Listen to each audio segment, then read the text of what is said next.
description of the video too. Julia Martman. I'm not sure if you could tell, but the video is live. Live. Okay, maybe you can answer my question.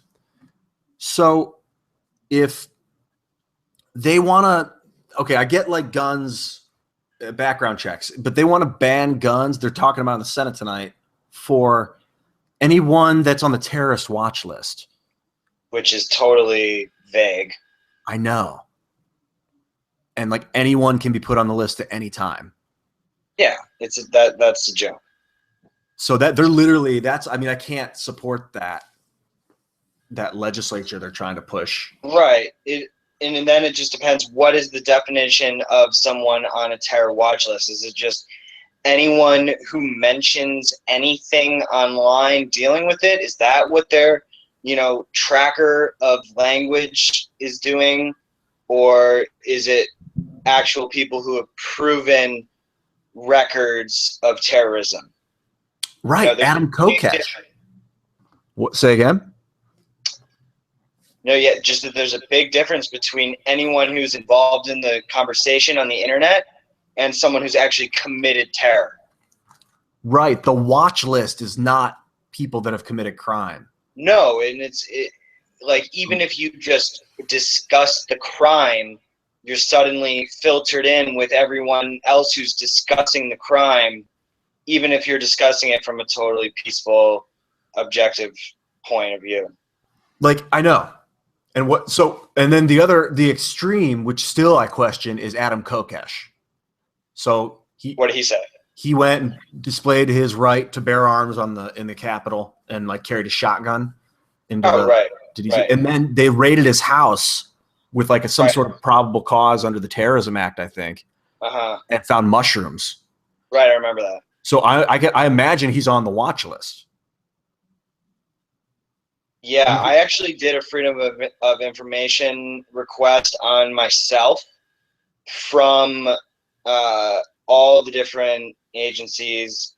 There's this cool site called Get My FBI File, and you can do a request on yourself. And I did. It was like CIA, FBI, DIA, NSA. It was like 6 or 7 of them, and nothing came up, which I was kind of surprised about and happy about. But it also had this clause at the end of each note, which was saying, you may or may not be on some other more classified list. We can neither confirm nor deny that you are on some other program. I don't know. Like I'll post the images of it. It was, I forget the exact language, but did it specify anything about a terrorist watch list? Yeah, it had something to do with the Patriot Act. I'm pretty sure. I forget. Just saying how they have the right to not disclose. That's fucked up. Yeah. So it's front facing. Yeah, that layer of, just requesting files through the Freedom of Information Act is pretty much useless, because the highly classified stuff is just in other compartmentalized places. Yeah. So it's just a whole deep complex that's really difficult to navigate. This is why, so in that regard, I'm like not into gun control at all. But that's not true, because I'm okay that people can't carry like rocket launchers around outside. They can. Legally? I don't know. What if it's in a bag? I think you're allowed. Well, no, if they find it, then you get in trouble. Like if it sets off a metal detector. A rocket launcher is just a huge tank of gas, a tube, and a match. That's really all. I mean, you could just have a compressed air tank. Like that's what gets hairy about it, because you can create a serious weapon out of anything. And that's what you were talking about, the 3D printing, that at some point you just can't stop it. Exactly. You can say, you kind of just got to get people to agree with you. Like that's what democracy is. Well, people either are living in a consciousness where, murder is either completely unacceptable and would never be a course of action, or, I guess there's a group of people who are in the world where that is okay, which is very strange. It's hard for me to sort of visualize how that's. Yeah, right. So many people in the government, they're all like, okay, yeah, we are in the killer mindset. They are. That's their job, is to decide who dies next. A lot of them. So like trusting these people to police, to like, I don't know, because regulation's good, right? But so like, what do you feel about the right to carry a machine gun around in public? Yeah, I don't. I see machine guns in public with multiple, SWAT team people and military people and police, and so I don't have any reason to think that I don't know. It's pretty much proven. The stats about gun-free zones are, that's clear. Shootings happen in gun-free zones. So that statistic is there, though I'm sure there's another statistic that says the more guns, the more incidents of death. I heard there because there's just more weapons around. So the more weapons around, obviously there's going to be more problems. But also when there's no weapons, that's where the killers go, because they know that no one's going to be able to mess with them. So you're kind of voluntary. I mean, I know you're not into like a lot of government oversight. Do you think that guns is like, at what point do we draw the line do you understand where I'm going with right, this?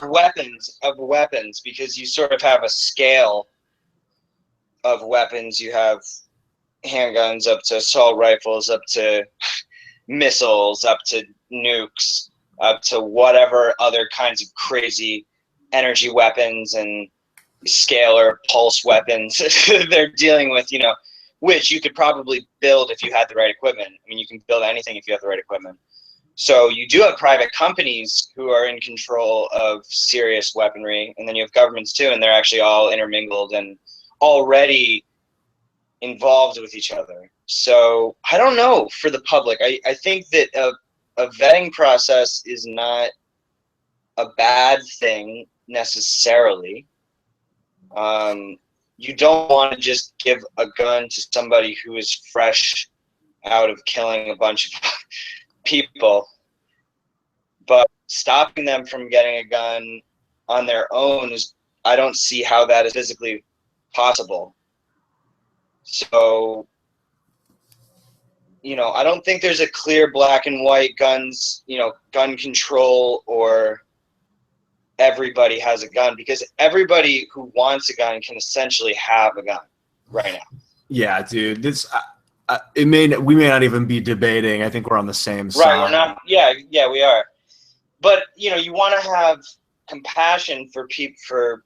There's so many horrible gun deaths that do happen, but the problem is that I don't think a lot of the people who are saying that are really thinking or even aware of the whole 3D printing situation, and just thinking about the ability to manufacture weapons on your own.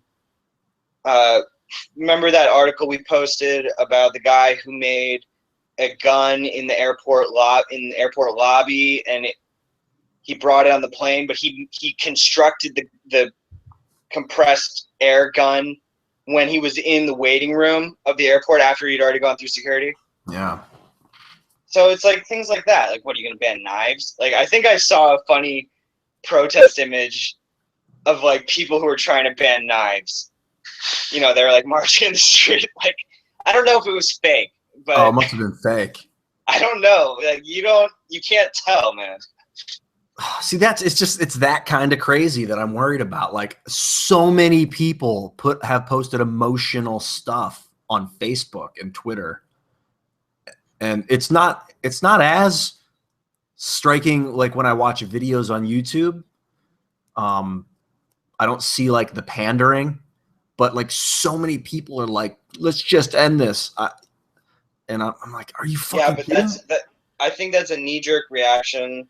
And, maybe, I'm sure, people who say that, their hearts are in the right place, but I just don't think they're thinking about the full picture or even aware of the full picture. Yeah. Where were they last week? Like, why weren't they talking about it last week? Why do they only care about the slaughters that the media tells them about? I know, dude. I mean, and Orlando needs to be talked about. I think they all need to be talked about. That's fine. But it is definitely weird when people only – it's like they're exposing themselves for only giving consideration to what the mainstream news tells them. Like, Yeah, it's it would be cool if people like randomly posted. I would love it if friends and connections were like, hey, 20 people died in Somalia today for this. That'd be interesting. Tell me about app like that tells you. Right, just that. Yeah, so like morbid. every. It'd be great though. Every horrific event that's happening, yeah, it would probably help minimize the horrific events. The more people are paying attention to the full spectrum of horrible events, then we're just increasing awareness about more stuff. Like if we had a Google map that had like radio telescopes that could witness like the 28 grams that leave the body on death, and it just is like we're watching the earth at all times, and you can just see every time someone died. I mean, if you got a notification whenever there was a mass killing or death, your phone would be off the hook. Right. It'd be all day, every day. Yeah, that would be kind of funny app actually. You should also have have an option so that every time someone's born too, you get a notification. Yeah. If we're gonna take it that far, it's got to be more of a neutral thing. Right. Dude, I don't know, man. I agree with you. People need to get their fucking head out of their ass and look at around the world. Right. I mean, gun control. The Switzerland case is really interesting. Like, I don't know, if you Google Switzerland gun control, you find there's a Time magazine wrote a thing about how for them, everybody has a gun. They actually force people to learn about guns in Switzerland. They've never been in an armed – well, they haven't – I don't know if they've ever been in an armed conflict. They certainly haven't in a really, really long time. So what does that say? Right, they're maintaining their neutrality. Yeah, they're not in conflict. That's really a good point. I got to get going. Let's pick this up again tomorrow. Yeah. Or this week. We'll give some notice and then get more people. Yeah, keep rocking the live. Yes. Later, man.